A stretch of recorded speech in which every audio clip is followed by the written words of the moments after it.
film. Like, he had that movie sitting around for 15 years. He did. He had put it aside. What was it that inspired him to pick it up again and say, hey, I'm going to have Dexter direct this movie?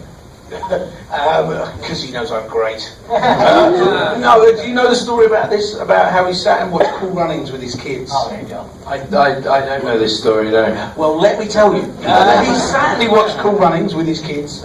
Cool Runnings is another great movie set during the same Olympics when there was the Jamaican bobsleigh team who came last, not unlike Eddie. And there's a very good film with a lovely actor called John Candy in it.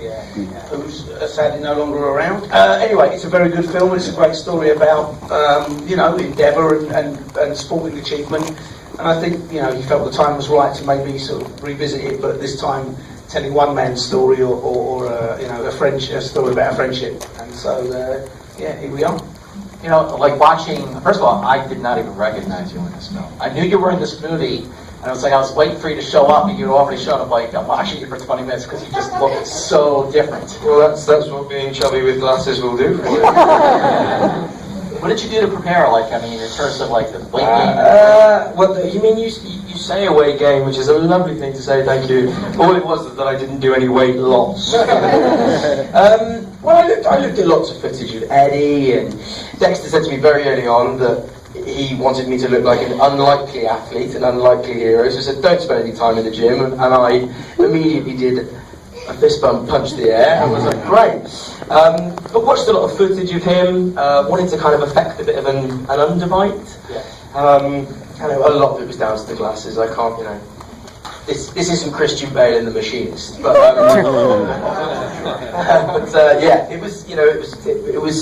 all kind of happened when we started. Really. It's as good in its own way, though, what you do, because the performance, for my mind, it's easy to say, well, I put in some glasses and I affected an underbite, but I think that what you get when you watch the film is that how much heart and determination that Taron brings to portraying Eddie, and that's the journey that we go on, and I think we admire that determination and that relentlessness, and he does it with such warmth and affection, and we were always very clear that we wanted to treat Eddie with warmth and affection because we really admire him. Yeah, absolutely. I think that was something that Dexter and I connected on very, very, very early on. I think there was a great risk with his property and his script that you could take the easy route and deride Eddie and mock him and make him a figure of fun, and we don't shy away from the fact that he was an unlikely hero, and there are a few moments where he looks a bit silly, but I feel, and I hope the audience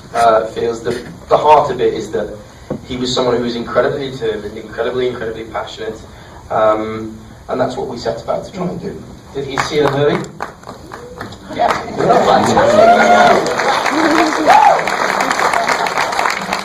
Did Eddie ever see the movie? Yes, he did. I'm going to take this one. Yeah, go on. So basically, Matthew Vaughan and Dexter called me and said, we've got a screening, it's done, you can come and watch it. I said, great. And I travelled down from Wales, which is where I live, which is about 5 hours away from London, and arrived at the studio and was ushered in the theatre, and I was ushered in, and he said, you're sitting here, and I sit down, and who sat next to me the first time I watched the movie? Right. It's Eddie the Eagle! And I'm shaking so nervous with what he'll think of this movie. I mean, I had every faith that Dexter would make it brilliant, but it was still nerve-wracking, and we sat and watched the movie, and I couldn't relax the whole way through.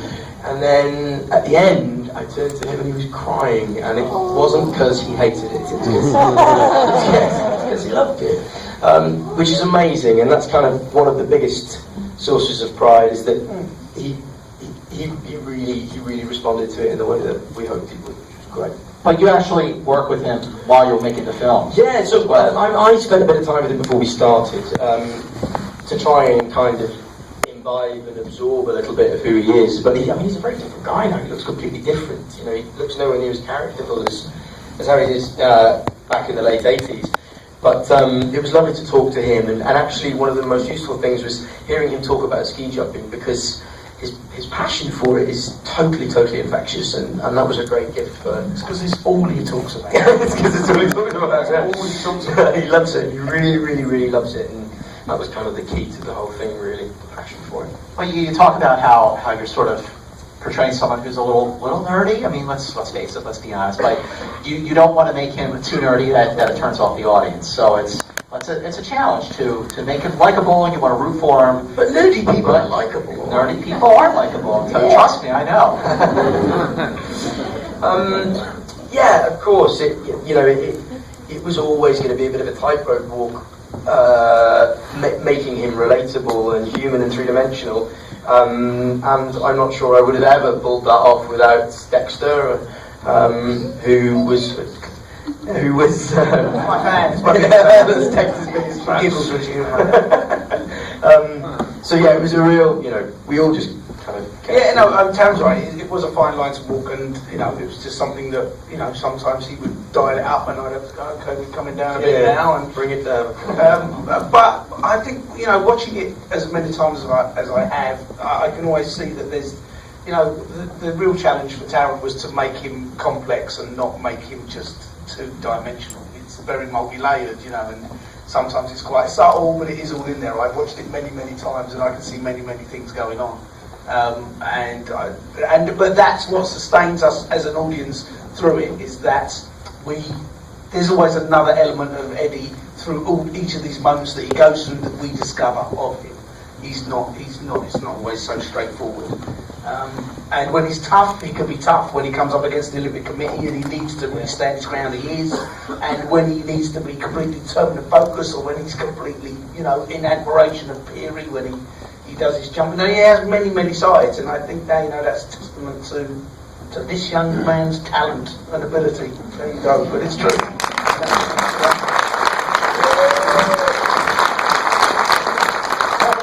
What's it like going from such a physical role like Kingsman? By the way, how awesome is King? It's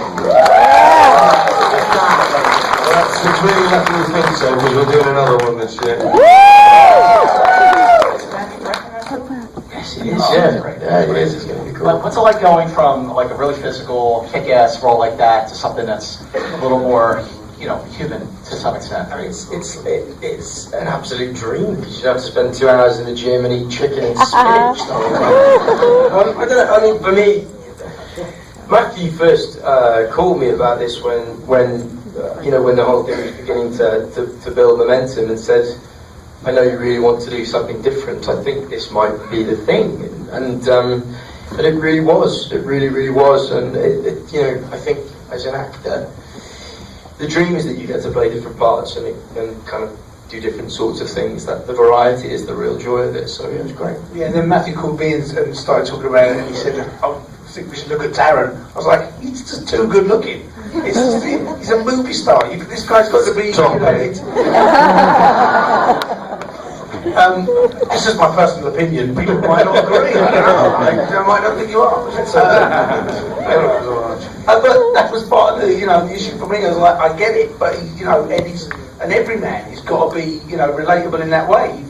And I've just seen Kingsman. He's got these great glasses on and the suit, and he's back killing everyone. And I couldn't really put it together. But that that was a bit of working and meeting Taron and talking with him and seeing Hugh and Taron did a lovely screen test together as well. I suppose we call it a screen test, but I suppose it was definitely a screen test. If I messed it up, there's nowhere I want to go on the bar. Yeah, that was on board. Well, what's the screen test? What did you have to do for the screen test? So we had to do a few scenes. I came over to New York to do like an early bit of press for Kingsman, and Matthew put myself, Dexter, and Hugh in a room, and we worked 3 of the scenes. I think it was the first scene where Hugh and I meet, and a couple of others. And we just kind of bashed it around, and it was really fun. And the 3 of us got on really well. The wonderful thing for me doing this is both Dexter and Hugh are, it's a shame he's not here, incredibly life-affirming, positive, enthusiastic people. They're the kind of people, stop it when I'm being sincere. They're the kind of people who are sort of addicted people to be around, because they're so wholly positive. So for me it was a real joy, and it's just been a lovely, I really hope everyone likes it, but if the world didn't, for me it would still be a wonderful experience, because from start to finish it's been incredible making this movie. Now you talk about working with Hugh. I mean, who sang the ending credits for that movie? That was me being backed up by Hugh, which is a source of pride for me. Matthew had this idea, right, about 6 months ago or something, that to record an 80s track. And Gary Barlow, who's a very, very big star in the UK, and who was the band? Orchestral music. He won't remember because he was only just about born in the 80s, but OMD were very big in the 80s. Right? If you leave was the song? Was it? Yeah. If you leave, I don't know. They wrote this song anyway, and we recorded it because Hugh and I, when we were shooting, Hugh and I sing a bit, and obviously Hugh's a great singer, and we would sing in between takes, and we'd find songs that we knew and both liked, and Matthew had this idea of us recording a song together, and it features on the credits, which is great fun. I want to ask you about the score because, like just a few minutes into the movie, I thought the tone of the score would change, but throughout the whole thing, it felt like a very 80s synthesizer type of score. Like, what was behind that decision? I thought it worked perfectly. It's the tone of the film, it's set in a very particular period, and I suppose it's a costume drama to all intents and purposes. The clothes are from the 80s, we have to go and dig out these musty old costumes and clothes from the 80s, and that just carried through really with the whole concept of the film, is that the music should be recreated in a very 80s way. All the fonts and everything that you look at is 80s, and it just helps evoke and recreate that era, hopefully, for those of us that were there that can remember it. And the music is a big part of that. Music, for people, very quickly takes them back to a memory of a certain time and place. We all sit there and go, and during the 80s, of course, there was this great revolution in synthesized music. The synthesizer came on the scene, and Gary Newman turned up, and all these bands that suddenly had no real live instruments. So, very much discussed with Matthew Marchison, the composer, creating a score that used only those synthesizers, and it really just helps capture the era very well. Well, Taron, let's talk about the skiing. How much were you a good skier before you started making the movie, or did you really have to learn how to jump? I had to learn. I'd never skied before in my life. So when we first flew out to Germany, I came out a couple of weeks early and tried to learn to ski and fell over it an awful lot. But it was great. It was really, really fun. And then I ended up on a red slope, which was a source of pride for me. And then we started shooting, and this email came through from production, and they said, okay, no one's allowed to ski at all for the whole duration of the shoot for fear that we'd injure ourselves. But it was great. It's one of the lovely things about being an actor. You get to learn other skills. Did Hugh ski too as well? Or Hugh's a sickeningly good skier. How irritating is it? How good Hugh Jackman is at everything. Absolutely everything. He's very good, right? He's a proficient skier. Yeah. Well, let's talk about filming skiing. I mean, did you have multiple cameras going on, or did you just have the actors do? Well, no, obviously we couldn't let the actors ski. That was just a complete no-no. As good as Hugh is. That's not true. What's not true? At the end of Hugh's jump, that is Hugh's. Oh, Hugh skis that bit at the end. Yes, that's right. And I did a couple of bits on the outrun. At the end there. Okay, but you weren't jumping. The director sat in a short over it. Okay, but you weren't jumping anything. No, you were there was no sliding down the bottom of the run. In very, very, very quickly. Really, they did a lot of good skiing. Yeah. Now, it was difficult because obviously if they damaged or hurt themselves, then everything falls apart. But we had some crazy German stuntmen who were more than prepared to throw themselves off the end of a 40-metre jump repeatedly. And we had a very good second unit director, a man by the name of Vic Armstrong, who was a stuntman in Raiders of the Lost Ark many years ago, and many other numerous films that he's done. He's a fantastic guy, and so he had a nice selection of cameras, and we had some.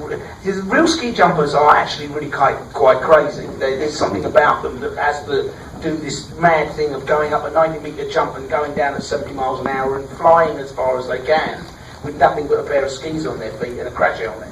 So they're pretty crazy guys, and if the wind is in the wrong direction, there's a guy who can absolutely call off any ski jumping. He says, absolutely no jumping. They're very strict about it. But the ski jumpers all want to do it, so they don't listen to the head coach. They just want to go. And we had incidents where two ski jumpers would go down at the same time, one with a camera strapped to him, looking backwards, so he could film the guy coming behind him, or he would go down with a camera strapped to the front of him, and they would jump and sometimes overtake one another in the air, and the one who took off second would land first. I mean, and then they would laugh about it. I mean, another guy ski literally over his head as they were jumping, and they landed, and we were like, oh my God, and then they were, like Muppets or something. Like, the moment where they couldn't stop. You know, and they're crazy. The guy, Matty Nykanen, who's a real character, who's in the elevator at the end, talking to saying, if I didn't jump, I would get drunk and have sex all the time. That's what he did afterwards. He went off and he became a male stripper and an alcoholic. His story's completely insane because he was the greatest ski jumper, and then his shelf life is over, and then he doesn't know what to do with himself, so he goes and gets messed up. They're very intense people, I suppose, is what I'm trying to say, and they live this very intense life. Eddie is the relatively sane one out of them. It's true. I got two words, and I just want you to just give me your thoughts on Christopher Walken. Go. Do the impression. Go ahead, good. I can't do it because it's not fair on the man who's not here to defend himself. But he's an alligator. He's a man. You love him. Very good. Look round of applause, ladies and gentlemen.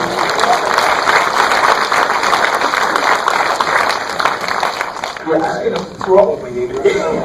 What are you doing? This strange voice. No, he's a great man, and we, you know, it was a great moment for us when he came on set because we knew we had to have an actor that would make Hugh Jackman's legs go weak, if you know what I mean. Do you know what I mean? Someone who, for this character, had to be someone who Hugh felt in awe of and, you know, inspired by at the same time. And did. And absolutely, he did. That's what he brought to the set. And the scene, I think, between them is really touching and moving and actually quite wonderful to have that moment of resolution for that character at the end as well, for Hugh's character. And yeah, he just brought all that magic, and there's nothing wrong with a bit of magic in a film like this. You know? Did you film the film mostly in sequence, or did you shoot out sequence? And where did you shoot the film, if you don't mind? We didn't shoot in sequence. We couldn't. It's a very hard thing to achieve. No, we shot in Germany and we shot in the UK, and we shot in 8 weeks. The whole film was in 8 weeks.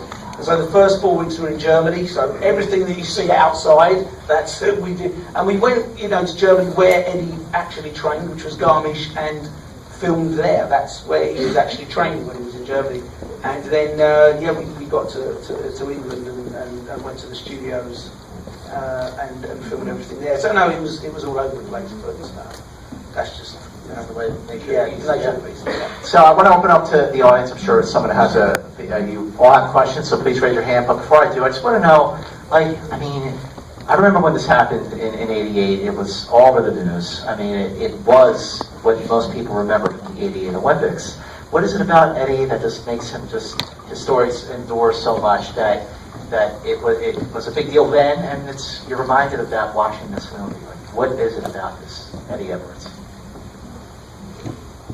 I think I'm going to get deep now, ladies and gentlemen. I think we live in a culture where we put so much emphasis on being the best, being, you know, the utmost you can be, which of course is a great idea, but we put people on a pedestal, and we live in celebrity culture, and when someone comes along who isn't the best, but has such determination and passion, I think people connect with that. And it's inspiring. Like, if he can do that, then I can do anything. Well, that's the truth of it. We can all do whatever we want to do. It seems like an easy thing to say, but you can do whatever you put your mind to. You can do whatever you want, is the truth of it.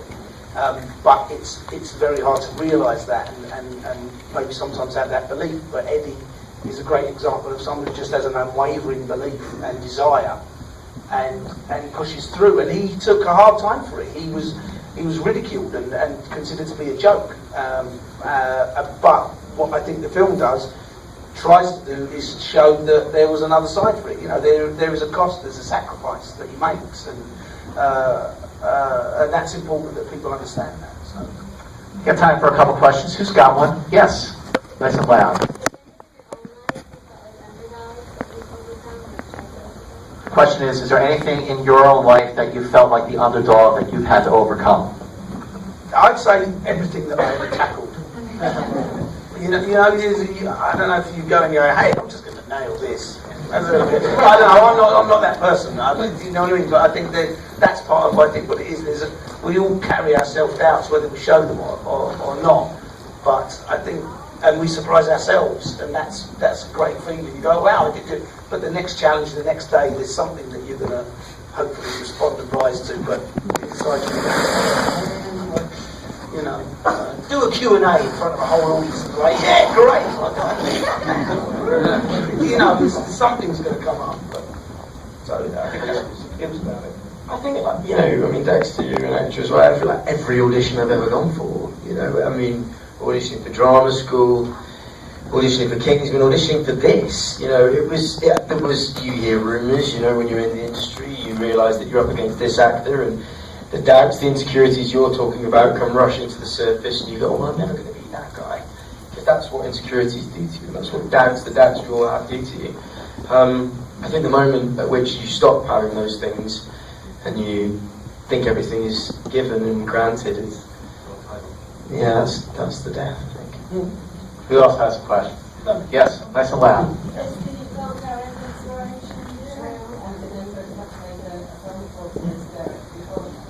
Was the Bill Derek inspiration? I must phone Bo Derek and ask her if she No, originally it was somebody different in the original script that I got. It was Linda Gray. From Dallas, exactly. And I wanted to up the ante. Maybe it's his personal taste. I like Bo Derek, yeah. I don't think you knew who Bo Derek was, though. I still don't. But that's what. But what came out of that, of course, is that we have that great moment with the music as well. The temp music, and it just created that nice motif there. So, I don't know what that moment is. And we'll rock as well. You've got one much companies come right, yes. You utilize ugly but effective methods. So I'm wondering, in acting or in directing, do you ever utilize ugly but effective methods or what those? Yeah, I beat up other actors who were going for the parts I'm going for.